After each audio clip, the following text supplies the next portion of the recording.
streamer. Thanks for stopping in, man. I'm gonna.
Welcome back, friends. Welcome back, everyone. Tonight we present our first ever Role-Playing Unlimited out-of-character talk show. Over the next hour-ish, we will be discussing the events of this past week in our Baldur's Gate Descent into Avernus campaign. Alongside me here, I have two of our Baldur's Gate adventurers. Evil Dawn playing the Aasimar Paladin Selephiel, and I also have James, who plays the half-orc fighter Grulak, the trash-talking half-orc, I should say. Although he's always very kind to call people gentlemen. Yes, I mean he could be he could be professional if he needs to be. Let's be serious. Yeah, especially having the world's worst paladin with you because of those dice I rolls. I don't know if I do that. But I'm clearly the best looking in the. No. I've got you beat on that one. Okay. I've got a mystical property that even in the middle of a tavern or in the middle of a room with no doors and no windows, my hair still blows in the breeze. So. Okay. Yes, that is a cool effect. I will give you that. I will give you that.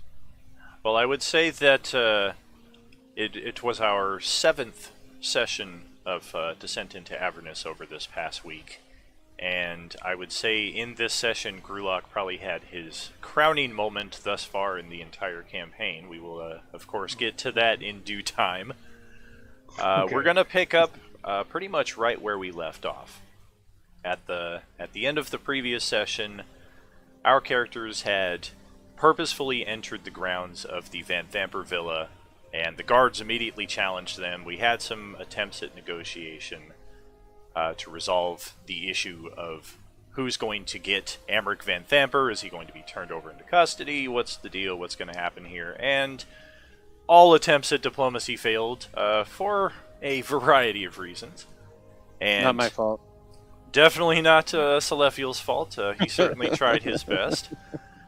We got into a battle versus the guards. Some of them were killed, some of them were knocked out. We had a little controversy in facing them as well as in the aftermath. And I just want to get each of your thoughts on that battle, your experiences, your memories, your perspective. Okay, so in my part, I could try to justify it since my character does have innate intelligence that I would have forgotten, but me as a player forgot to say, hey everybody, these guys are just guards and doing their duty, let's not kill them. Okay. I didn't get that memo. Nope, I didn't give that memo, so that's the problem that Memo was communication. Memo was not delivered. So, so their actions dictated my response, if you will. So they kept me. Don't bring it if you don't want none, So I guess that was his mindset with it.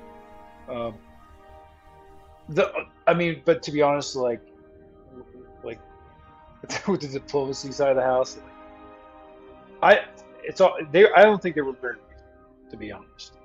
like like there was a conversation go back and forth, and it just didn't seem like. I thought we were making very valid and clear points, but that clearly didn't come across. Yeah, Grulock seemed to embrace the "we are the Flaming Fist, we are the law" Yes.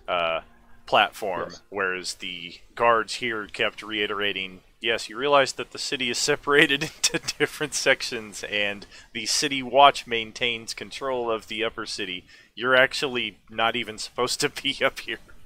Yeah, and that went right over the head. So, but I was gonna roll with it. I did roll with it, indeed. We ended up capturing 4 of the guards and taking them alive, which brought back some memories from a previous campaign for me. Coincidentally, Don's character was taking charge on rendering these goblins unconscious in that past campaign, and he was also leading the charge on keeping these guards alive as best as we could. And we tied 4 of them to a tree, one of whom was stabbed through the gut by Hezra, and basically just kind of fell unconscious, and that poor guy was never given any healing. Again, his actions dictated what happened. So, Well, and the other thing too, though, is we do have limited healing. I mean, Yes. I'm a paladin. We do have a cleric with us, but do we though? yeah, I know our cleric is more like a fighter than anything. Yeah, that's what I consider. So I'm like, Hey, in Calidor's defense, I think he's brought Celefiel back up from death save mode 3 times now. Oh, well, of course. Yeah, I mean, but he yes. waits until I'm like dead before I get backpacked. It's very, It's very like a Oculara of necessity. him. Exactly. Dan, can I address something real quick? By all means. Your profile picture on Twitch with the bat face is by far way more epic than I could have thought. Like, is it? I didn't even know he did a face. I just look at it. I keep looking over. I keep looking over. So I gotta look at the. I look at the camera. Oh yeah, good times. I knew I was going to put a picture of myself in that section, and ironically, that is the first picture of myself I came across, and I was like, that's going to be it. I'm Batman. That was a good one. That was a good selection. Oh yeah, good times. Glad you noticed that. Glad it put a smile on your face there. Hopefully it does the same for others. It's almost a decade-old picture, and it cracks me up every time. I gotta find it. I have one like similar to that, but it was a llama. I can't remember. I think we were up in New York, and then there's a llama cutout, and I did a really stupid, goofy face. It was like a farmer guy with the llama. And I was sitting there going like it was just a horrible face. But every time I see it, it cracks me up. It's very similar to that. Oh, good stuff. Good stuff. So after we took these guards captive, or rather we tied them to the tree because we couldn't afford to bring them along with us. We've already got Amric Van Thamper and 1 NPC solely dedicated just to keeping him in check. We're not about to try and tug 4 guards along with us. So we tie them to the tree, we enter the estate, which in itself had a little difficulty because there was a old senile butler who refused to allow you entry, even though he recognized you have the son of the Duke in your possession. He still like, "No, you're not welcome here. You've got to get out." That dude was a prick. Did he Sorry. really know? Because, I mean, did he really see what's going on? Oh, he definitely saw that you have Van Thamper in your possession, but I'm just following the dictation of the module. As strange as it may seem, that is the direction I believe the butler would have pursued despite the circumstances. Wow. Just like opening a door and it closing. Like how that played out was. Yeah, I did not expect that the butler would be able to shut the door on you guys, but nevertheless he did, locked it up, retreated into the gallery where he made his primary objective, protecting the maid of the estate, and your characters located the key on Amric's person and just entered the house as easily as you could have anyway. And upon entering the first foyer, we had an ambush combat with 4 imps who really laid into the party almost from the get-go. We had Hezra and Selephiel both dropped in the first round. That's a third of our entire party rendered unconscious in like the first 12 seconds of battle. Well, I mean, they're invisible. They get advantage. They have poison. I mean, and we're what, level 3? It's just, you know, it just was not a really good time for anybody. Well, it's definitely unexpected, like how stout, I guess it was, you know. So I was like very surprised. I was like, ooh, okay. I'm also very surprised as why do paladins not get good con saves? Well, I think normally they do. We have wisdom right? and charisma as our savings throws. It's like, but we're fighter type people. Yeah, I guess you can only give them so much. You know. And who uses a charisma save anyway? Serious, there's no single attack that's a charisma save. Very few and far between indeed. Yeah. You'll be glad you have it when it actually does come up, though, because everybody else in the party will be screwed. You'll be like, aha! Proficiency in charisma save. And then you'll roll a natural 1 and your +9 won't matter anyway. I don't know. I'm putting in a petition to make paladins a little more powerful. That's kind of another... Make them great again. That's a worthy tangent right there, just in your constant complaints about the paladin, I think also combined with your rather poor rolls over going on 2 months now. So I'd like to hear your perspective on that. Okay, so one, yeah, the dice hate me.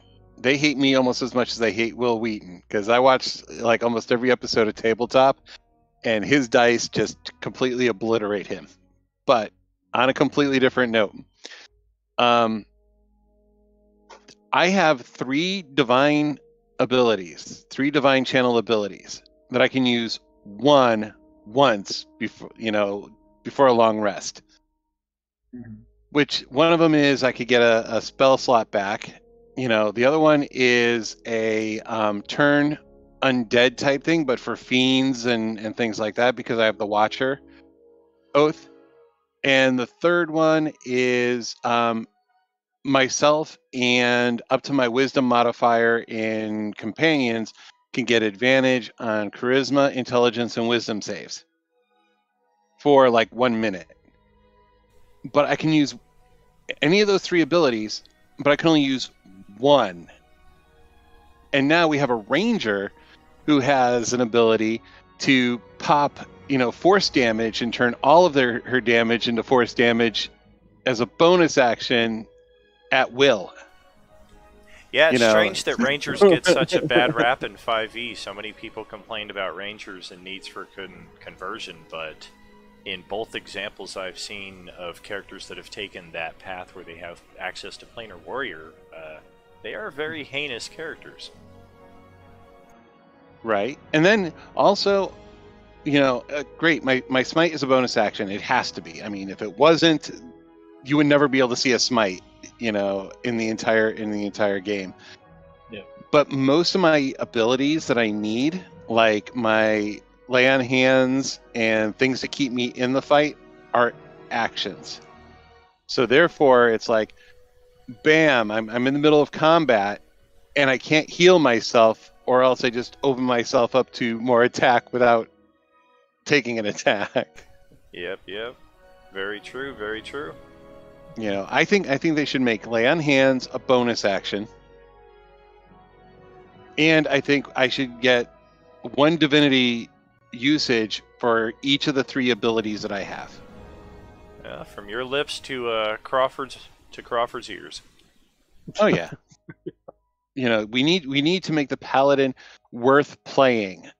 I mean, until I get to level 5, yeah, when I get level 5 and I get that fine steed, hey, Sean never utilized fine steed. Fine or fly? Find steed. Find steed. Oh. It's like Yeah, it's like find- the coolest spell for a paladin. Yeah, if you want to find your steed, you don't get that until level 6. Find them like some gold. And I'm You know. But just the abilities, where it's like, okay, call Paladin Warhorse, and then if your Warhorse dies, you're out of luck and out of campaign for a while you try to find a new Warhorse. This spell eliminates all of that. Boom, your Celestial Steed appears. It stays until you let it go. And then if you're going into the dungeon, you just let it go, and then recast the spell when you come out of the dungeon, and boom, you've got your steed back. I dig it. Yeah, I'm interested to see that in play. We certainly haven't had any character that's taken advantage of that. Not yet. Yes. So despite the difficulty of the imp combat that we had, nevertheless your group was victorious in defeating them, sending all 4 of them screaming back into the 9 hells.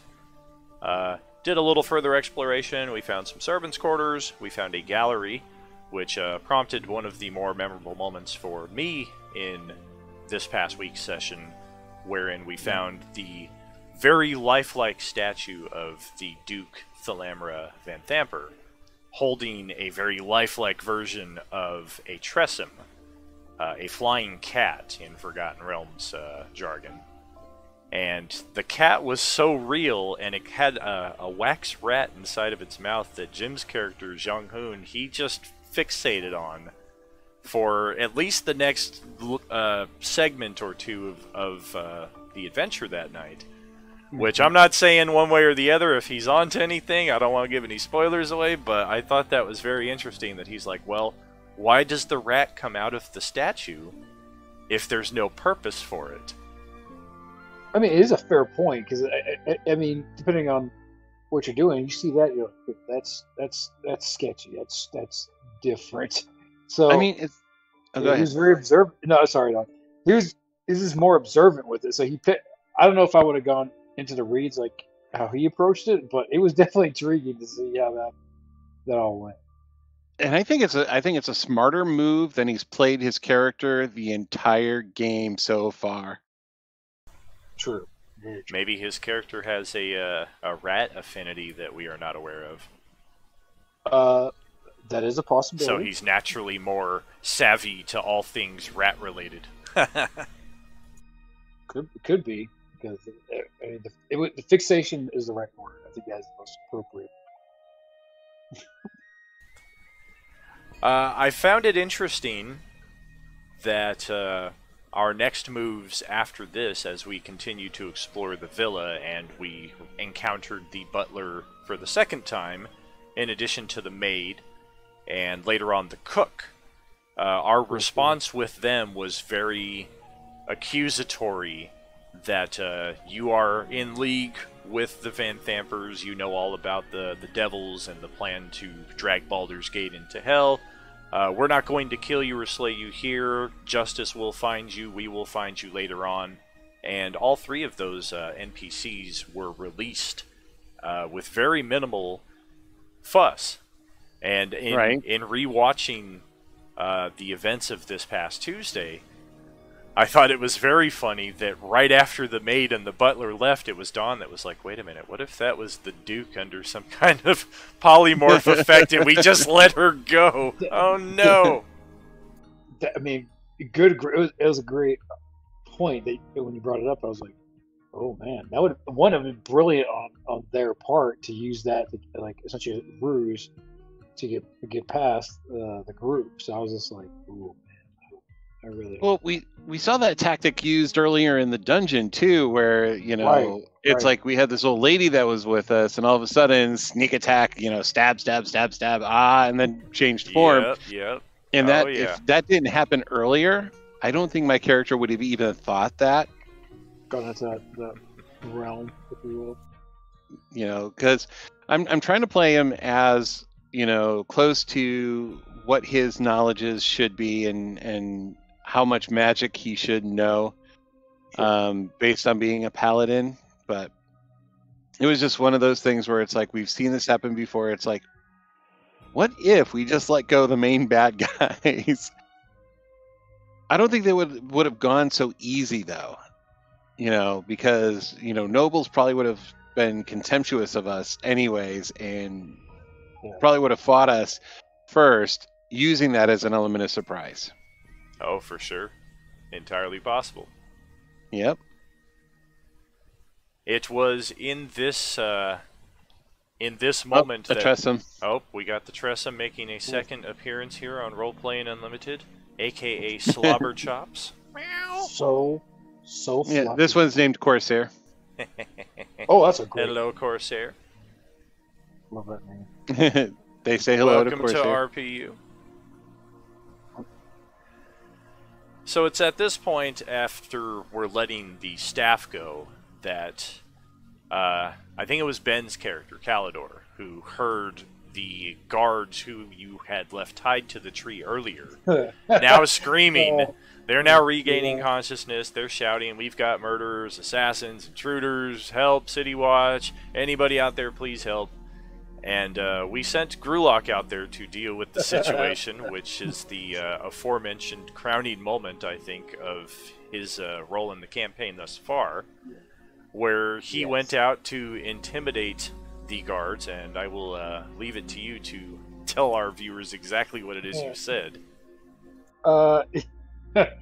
So, in so many words, went out and threatened to maim them. I think it was cut out their tongues, eat their tongue, cut them and then cut them out and then eat them in the process.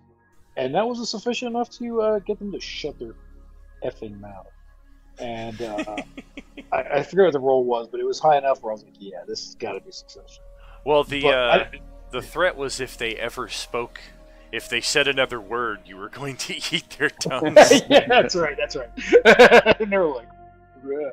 And I guess seeing what I had done before during that fight, I think they were like, okay, he actually might follow through with it if he's so inclined. Although I was really surprised that after we let, and this is a thought that I haven't had until like now, is after we let the servants go, it's like, why didn't the servants untie the guards? Yeah, I thought the same exact thing. Like, because they're walking past, just... like, you're on your own. Yeah, they just left them there.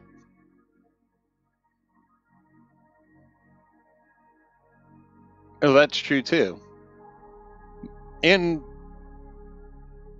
yes. Yep.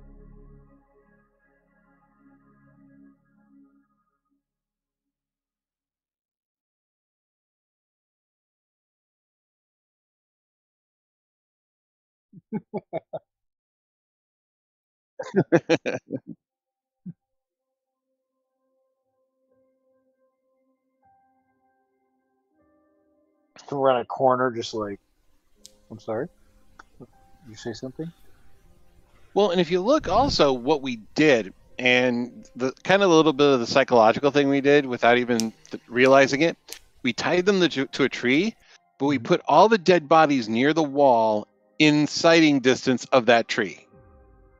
Yes. So there's a pile of dead bodies there, and them tied to that tree, just watching their dead companions just rot. Oh yeah, I mean that's why the guards. That's why the guards started shouting for help, and our inside joke became, as Grulok intimidated them, that they were not only going to shut up for that moment, but they would never say a word to anybody ever again. There's this constant fear that they'll have that this orc will just be watching over them like the specter of death. Right, just you run around a corner. There's always a chance that we run around a corner and we see each other again, and that'll be an interesting interaction if that were to happen. And let's not mention the fact that also my paladin has very few hit points for being a paladin. Even though I rolled pretty decent on each of the levels, it's I just seem to walk right into trouble. Yeah, the first few games it was definitely nadir. I mean, you don't want your sorcerer getting in the midst of melee, and I believe sessions 1 through 3, every combat that happened, there was always some kind of flanking potential, or you're facing creatures that were flying, and nadir was just such a tempting target, and for whatever reason, Justin found himself getting attacked a lot more than he would have liked. Right. He was a focus for sure. And it was a pretty well balanced session, I felt, given that we had the combat with the guards, we had a combat with the imps, we had a second combat with more imps, which prompted Nadir to just speak. Man, how many imps do they have at their disposal? How many devils are they in? And me dropping again. Oh, absolutely. Selephiel dropped twice, 3 times during the session. Hezra likewise dropped twice. Grulok's hit points were challenged. But we also had a fair amount of encounters as well, because we did try to do some negotiation with the guards, negotiation with the butler, the interrogation of the butler and the maid and the cook, and the ensuing letting them go. And thanks to the presence of Hezra and her Speak with Animals spell, we also had a verbal encounter with the Tressum Slobberchops, which was not entirely expected through the course of the session, but it ended up being an invaluable source of information, as Slobberchops informed your group. This voice master, Thank you. I was going to ask you to do. I was about to ask you to do. There's got all kinds of devils and imps inside this house, and that the Duke is downstairs with her friend and the brother. The brothers who live upstairs, and there are more guards. There's not the guards that live up the stairs too, and yeah, this Very Tressum articulate. this Tressum made fast friends with Calidor, who fed some choice scraps of meat and vegetables to Slobberchops, and very fast friends with Hezra as well, as Slobberchops realized, oh, I can actually talk to somebody here. That's pretty cool.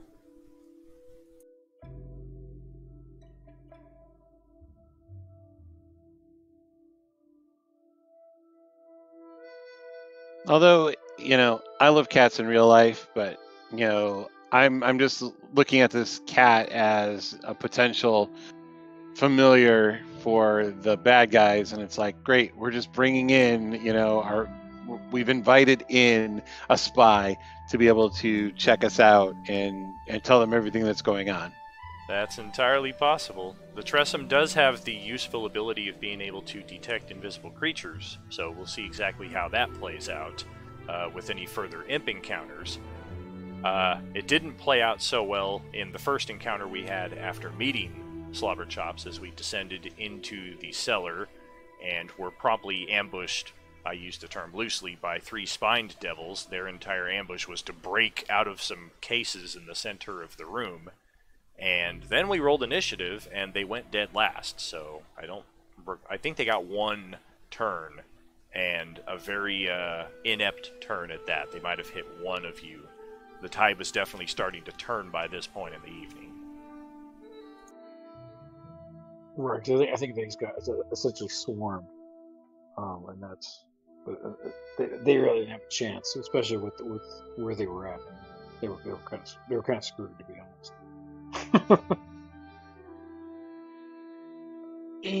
Oh. I do like that keeps coming up. Either oh.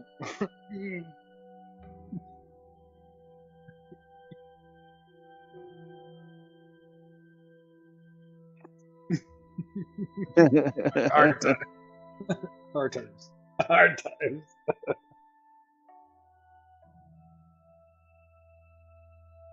Oh, it's so funny. I'm sorry, that was really funny.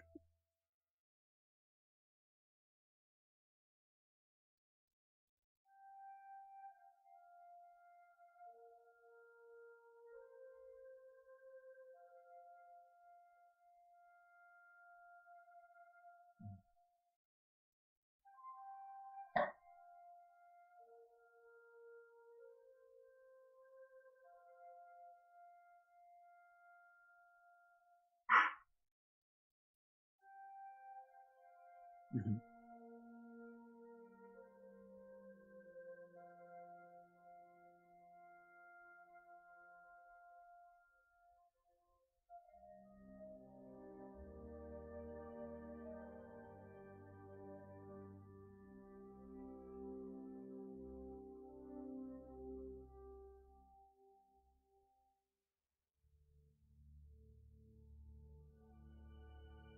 Oh yeah, it was pretty bad. It's pretty bad.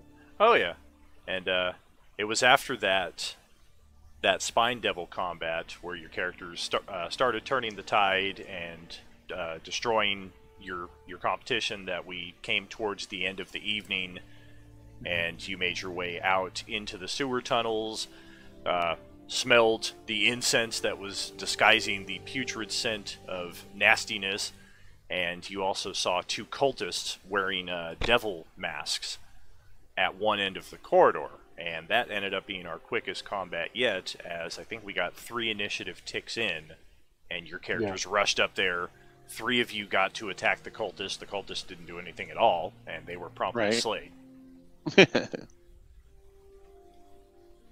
Well, and Down and dirty. finally, I actually had some decent die rolls. Yeah. Very true, Yeah. very true. Yeah, Salephiel finally got in a solid hit there, and in addition to the Spine Devil combat, I think you got a couple good hits in there. But remember, by level 5, baby, I get a second attack, and level 4, I could actually bring my strength up. So, I'll actually have like some decent stuff going on. But I gotta wait for that level 5. Good Yeah, things level come to 5 those is who- big stuff. Yep. Until then, hard times. Hard times. Yes, indeed, Jason Haynes. If you are watching the hard times and the it's all in love, and it's just cool that we can reminisce about this stuff 20 years down the line after the fact. I do. I'm sure we all have like a lot of similar circumstances and stories over that time frame. So yeah. Oh, absolutely. Yeah, those Nero days hold a lot of fondness in all of our hearts, I'm sure. Just as the tabletop RPU stuff. For sure. Yep. Before we conclude the segment here recapping this most recent week's session, I just wanted to get from each of you your general perspective and opinions of the module thus far. We're 7 sessions in. You've had a chance to explore many different locales in Baldur's Gate, meet many of its citizens. You're kind of getting a sense of where the adventure is leading. So, yeah, what's your impressions? I like it. I think since we started, I think that everyone's kind of melded together, if that makes sense. Like the group, as a group, everybody's been able to move forward, and take care of things. I think like very effectively. The communication has actually been pretty good, which sometimes with groups that are brand new, that is a very difficult thing. Oh man, or even the last group. With a super diverse makeup, if you will, I thought, okay, this is going to be really bad. This is going to go south, and because some people are very good type personalities, and so maybe not so much. So it's interesting to see when a group can come together for a central goal or have a focus, and it actually is moving forward to that focus. If that makes sense. Try not to ramble. Oh, absolutely. And it's a testament to what happens when a party is not made up entirely of neutral aligned characters. That's the issue we had with the previous campaign, is everybody was so dang neutral we couldn't make any decisions about anything. Yes. All I know is my gut says maybe. No, Right. last campaign, I mean, I was evil. So, I mean, they didn't really want to follow me. Oh, absolutely. And then we had the whole vampire fiasco where a third of the party was turned into vampires. So not only did we have communication schisms and leadership voids, but we had actual physical schisms within the group, as certain people were, well, I'm not going to be aligned with a vampire. No, thank you. Right. Well, sometimes you get, and not so much in this, like where there's like somebody who's actually like literally trying to sabotage the whole group or the whole, really the group, just trying to backstab the group, playing these games, and whether it's a personality issue or whatever, that it does it causes a lot of frustration. Oh, for sure. And but luckily, not so much in this case, but it can be real bad when those type I don't of know if things you've noticed, but the paladin and the monk don't see eye to eye on anything. And there was one point where it's like, the monk Yeah, went into very a true. room by himself where I was off in the distance, and it was like, I don't hear anything, while he's being attacked, just because of the fact that, the paladin doesn't want to see a companion die. But Right. if any of the companions should die, it should be the monk. Oh man! Just- Hey, Right, but well that's it's one kind of thing. rude. Well, it's one You thing know. to not see, if you don't see eye to eye, that's one thing. But like when there's literal like, I'm gonna screw this person. I want this them to fail in this. That's where the problem is. But eye to eye, it's frustrating, but you can work through it. Does that make sense? I don't think- Oh, think for you sure. have that. I don't think the monk would actually cry crocodile tears if the paladin fell. Okay, Probably so I mean, it's just Probably not. but Probably. out of character. I mean, I have the most, I have a lot of respect for Jim and the characters that he comes up with. He comes up with some really unique items and unique Sure does. ideas. You Well, know. the difference between the two characters is at least at some point the paladin has the capability of bringing a dead party member back from the dead. So I guess that would be A plus, the yeah. main issue in that instance if Celefiel Oh, refuses to bring Jiang Hun back and the rest of the party's He like, would. Well, why? Why would that be a problem? He would do it anyways, just because it would be, the just and correct thing to do, even though his inside he's like, I really don't want to do this, but duty dictates that I do this. Yeah, for And that's sure. the same thing with my healing too. That Is like duty if thing. he's close to death, it's like I'm still gonna heal him and not like the fact that I'm healing him, but hey, it's all part of duty. Well, let's round about over to your perspective of the Baldur's Gate campaign thus far. We got off on a little bit of a party unity tangent right there, but overall seems like James is impressed with the campaign. He likes the depth of it so far, the different options that Yep. we're seeing. How about you, Don? I like the campaign too.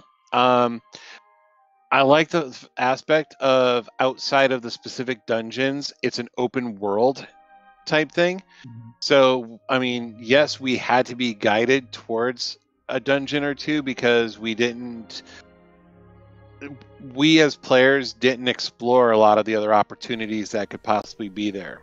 We Right, went to this right. one tavern, but what if we went to this store, or what if we went to this location instead, and maybe we would have gotten a different side quest, or different directions to go with Yeah. this, and it could have led into skipping parts of it altogether, or I don't even know if we've actually skipped anything so far by accident. So Yeah, that's one thing I always give Forgotten Realms credit for. As far back as second edition, when I first came across Forgotten Realms, is just the immense detail they always put into everything, whether it's a source book, a book of new monsters that are Faerun specific, especially their modules, man. I just remember always being such a fan of running the pre-written mods back in high school because of the amount of detail that they put into them. I mean, 90% of the stuff that is written in those books, most groups will never come across unless the GM intentionally railroads them towards each of these events. A lot of it, especially in the 5e now, when I read these modules, I'm like, man, they're basically making a video game into a tabletop RPG. It's very much intended with the purpose of your party should wander around and discover as much as you can. Meet people, talk to people. When you walk into an area and the GM says you see these NPCs around, each of those NPCs has at least a little something about them that, depending on where you bite, the GM then has that much more incentive to kind of lead you down a different tangent. Right, a freedom Right, freedom and of choice, because if you're forced in that direction, it's tough. Like I don't forced in a certain way. I hate to say the word railroad, but I guess that's the most appropriate.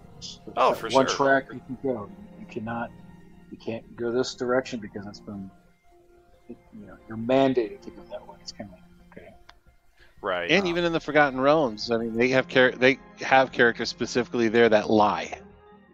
Right. You know, not everyone is there to help you. You know, but not everybody is there to attack absolutely. you. Like you were pointing out, I mean, we rescued a sweet old lady from a dungeon, and she ended up being a shapeshifter who tried to stab somebody in the back. Yep. Backstab. Didn't work out so well, did it? Well, maybe you'll run into her again when our campaign takes us to the 9 Hells later on. Stand by. Stand by. Was that a spoiler? Should you have done spoilers on that one? Even though we know, you know, the title of the game. That's what I was going to say, based on the title of the campaign. Unless Avernus is like a street in Baldur's Gate. it's one of the planes of hell, but it's also a street on the west side of Baldur's Gate. So we're not really descending into hell. We're just kind of moving over to this section of the city. Yes, or maybe it's a bottled water company that's there in Baldur's Gate. Drink some Avernus. Delicious. Crystal Avernus. Delicious. So I want to take this this time right now just to thank both of you for joining in on the recap here, and we're going to conclude our first RPU OOC here with a brief intro into the world of Enemir.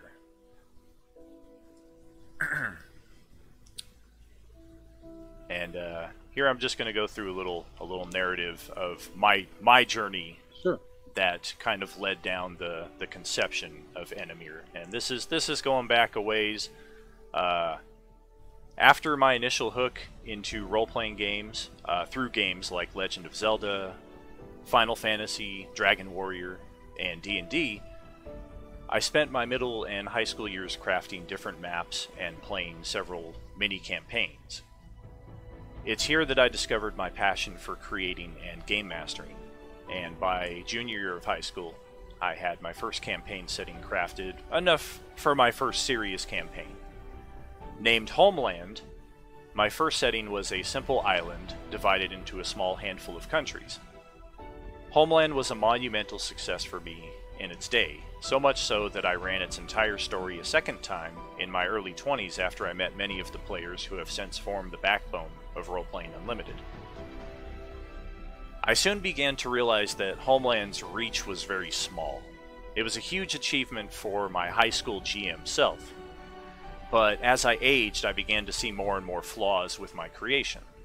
And in 2001, I made the decision to start anew with a different campaign setting, one much larger and more expansive, a world that would offer unlimited adventuring potential. And from these concepts, the world of Enemir was created and campaign ready by the summer of 2002. Recognizing that I had a lot of ideas for what Enemir would look like, but at the same time realizing that I was gaming with a very talented group of players, I pooled our creative resources to give us each a sense of satisfaction in creating this campaign setting. While the vast majority of the world creation and Historia is my own design, the Role-Playing Unlimited roster exceeded expectations by delivering dozens of names that would later go on to be prominent towns, cities, or NPCs within the Enemir narrative. Sean handcrafted unique races and monsters for the setting, many of which have become staples in the backdrop of many of our adventures, and a few of which have even formed memorable encounters. Justin crafted almost the entirety of Enemir's original pantheon, and each deity gave our world a further unique flavor and texture. I drew all of the original maps for Enemir, but I later commissioned Mike to combine the 6 country maps of the continent of Alaram into a table-sized rollout map, the results of which continue to amaze our current and new players every time it features in a campaign. Where Homeland was limiting, Enemir is limitless. Where Homeland's humans were of only 3 different cultures, Enemir's humankind encompasses no less than a dozen different variants, each with their own heritage, and that's only what we've discovered so far. Similarly, so too do Enemir's elves, dwarves, halflings, and gnomes have variety in their races. Of course, this is where D&D has naturally headed for years now. It's not like I invented anything new here, but it was nonetheless an exhilarating experience to see a campaign setting in a much larger perspective than I was capable of than back in the Homeland days. Cultures and societies with distinctive feels, Eucor as the classic Arthurian kingdom, Towel originated as a wild land of wild horse-riding barbarians with a Mongolian flair to their culture. Izar as the enlightened realm of monks and scions, and also the expansive dwarven realm of the Rathagan. Bados, the center of art and sophistication. Interius, the stereotypical land of strife, always picking fights with other realms, and always defeating themselves through their own short-sightedness. And Danamar, as both the home of Elvendom, as well as the realm of Technomancy, highly inspired by the Final Fantasy series of games. And just in case even those 6 countries with all their plethora of contents wasn't enough, I crafted 2 additional lands of exploration. The island chain of Melima, home to a people whose very blood is part of Enemir's magical foundation, and Xianux, a continent even larger than Alaram. Covered in large swaths of desert, Xianux's countries are connected by use of sand ships, and many countries here are a sort of bizarro world where entire cities and countries are overseen by devils, orcs, Savuli, which is Enemir slang for dark elves, drow, and in some cases even lesser deities. In 20 years of adventure on Enemir, we've barely tapped the surface of most mapped areas, especially on Xianux. Most of our adventures on Enemir have taken place on the continent of Alaram, where I've chronicled the adventures of 6 different groups of heroes throughout 7 campaigns. We've faced recurring villains through different campaigns and battled in wars against invading armies. In one campaign alone, we faced off against armies of dragons, banished deities, and an unstable magical weave at the same time. We've seen the entire fabric of Enemir altered and later restored through the classic Back to the Future time travel trope. Or was that Endgame? One group of companions became involved with a secret society of alien beings intent on controlling major events on Enemir, gaining power and prosperity our other groups could only dream of.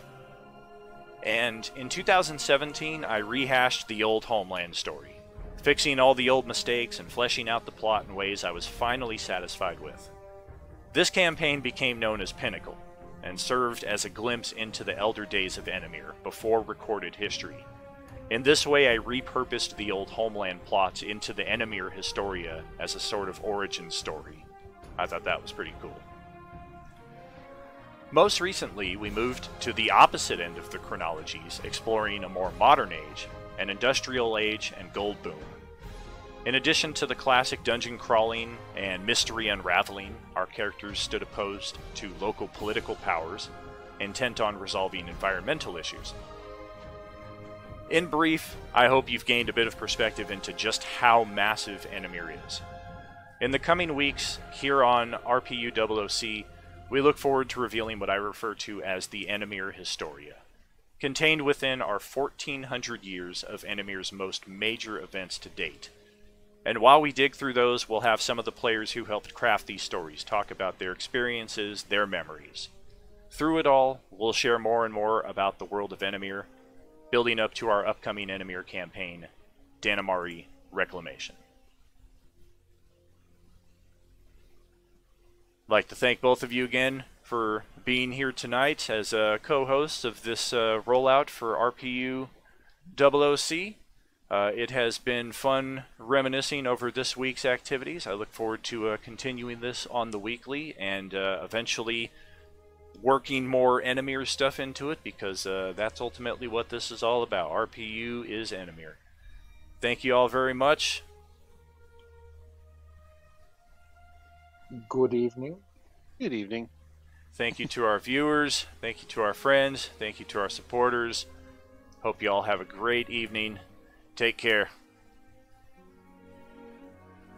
Bye.